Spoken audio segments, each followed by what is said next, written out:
Апельсиннің согына сарымсақ пен зімбірді қосып, табиғаттың өзі беріп тұрған антибиотик жасаудың жолымен таныс болыңыздар. Бұл табиғи рецепт тамақ ауруынан, бронхит пен миокардтардан емдеуге 100% көмектеседі. Ең қызығы, бұл рецепт жылдам әрі оңай жасалады. Рецепттің құпиясына кіріспес бұрын сіздерден каналға тіркеліп, колокольчикті басып қоюды сұраймын. Осы айдың соңына дейін 1000 оқырман жинауды көздеп отырмын. Маған көмектесулеріңізді өтінемін.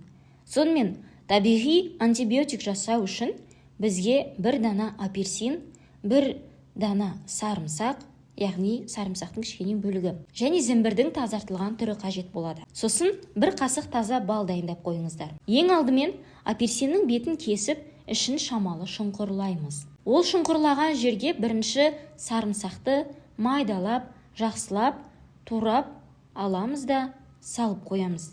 Келесі кезекте зімбір, оны да жақсылап тазартып, майдалап тураймыз.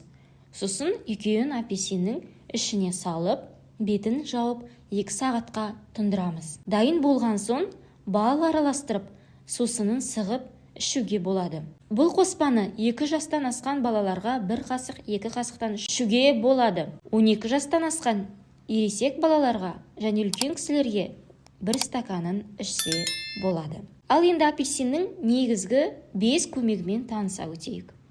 Біріншісі, оның құрамындағы кальций сүйек дүнінің негізі болып табылғандықтан, жиі тұтынсаңыз, сүйегіңіз қатайып, буын ауруларына шалдықпайсыз. Екінші, жүрекке де әсер етеді. Ол қан тамырларында холестериннің түзілуіне жол бермейді, жүрек ұстамасынан қорғайды. Үшіншіден, апельсин көзіңіздің көру қабілеті нашарласа, осы жемісті тұтынсаңыз, ондағы А дәрумені көз қабығын сақтап, жарықтарды көруге көмектеседі және көз мембранасын қорғайды. Төртіншіден, тегіс бет терісіне жақсаңыз, апельсиндегі С дәрумені коллаген шығара отырып, теріні жақсартады және әжімдерді азайтады. Сондай-ақ, бұл жеміс беттегі тыртық безеулермен күресіп, пигменттерді, дақтарды азайтады. Бесіншіден, бұл жемістің көмегімен көңіл күйді де жақсартуға болады. Ол бақыт гормондарының бөлінуіне көмектеседі. Сонымен достар, апельсин туралы толығырақ білгіңіз келсе, видеоны әрі қарай жалғастырамыз. Руталар тұқымдастарының цитрусты бұл жемісі оңтүстік Қытай мен Үндістан елдерінен шыққан.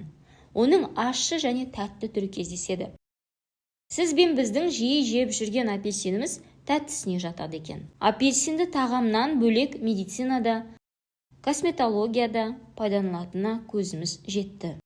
Олар күтімді, аса қажет етпейтін және тасымалдауға төзімді болғандықтан жылдың кез келген мезгілінде кездестіре аламыз. Сонымен қатар мармелад та жасайды. Осындай пайдалы жемістің құнарлылығы мен құрамына назар аударайық.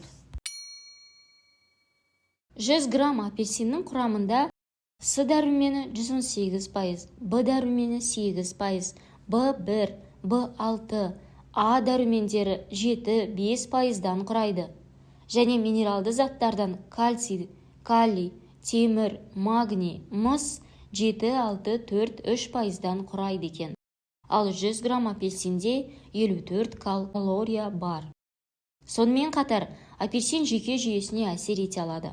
Ондағы фолий қышқылы ересектер мен балаларда неврологиялық бұзылулардың пайда болуына жол бермейді. В9 дәрумені адам жадын, концентрация мен көңіл бөлуді дамытады. Сондай-ақ апельсин С дәруменінің арқасында шырышты қабықтың зақымдануымен бірге жүретін респираторлық аурулармен күреседі.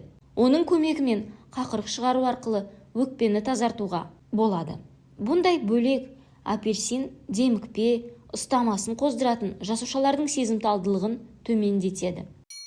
Асқазан мен ішек үшін апельсин мәйегіндегі талшық ас қорыту жүйесінің жұмысын жақсартуға көмектеседі. Цитрус жеміс ішектің тітіркену синдромымен күресіп, іш қату мен іш өтуді жояды.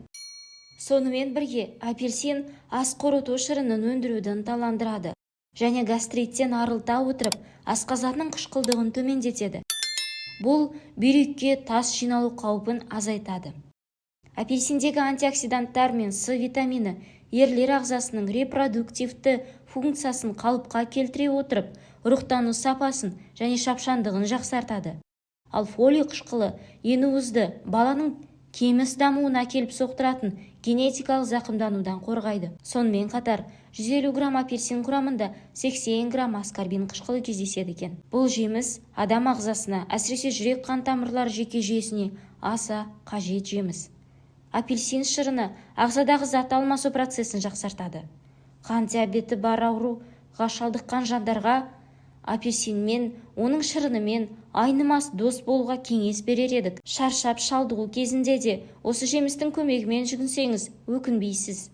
Жеміс адамның тәбетін ашып, безгекті ұшырағанның ыстығын басады.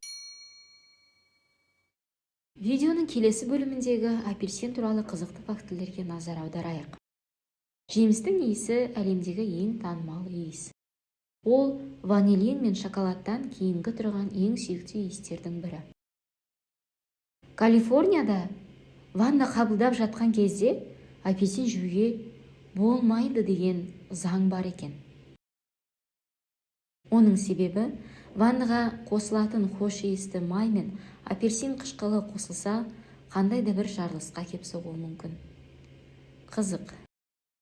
Орта ғасырларда аталған жемісті жеуді сәнге айналдырғаны соншалық, тіпті ақсүйектер өз сарайларында жылыжайды өсіретін болған. Апельсинді ағылшынша оранж деп атағандықтан, бұл жылыжайлардың да атауы оранжерея болып кеткен. Одесса қаласында орта ғасырлық апельсин ескерткішін көруге болады.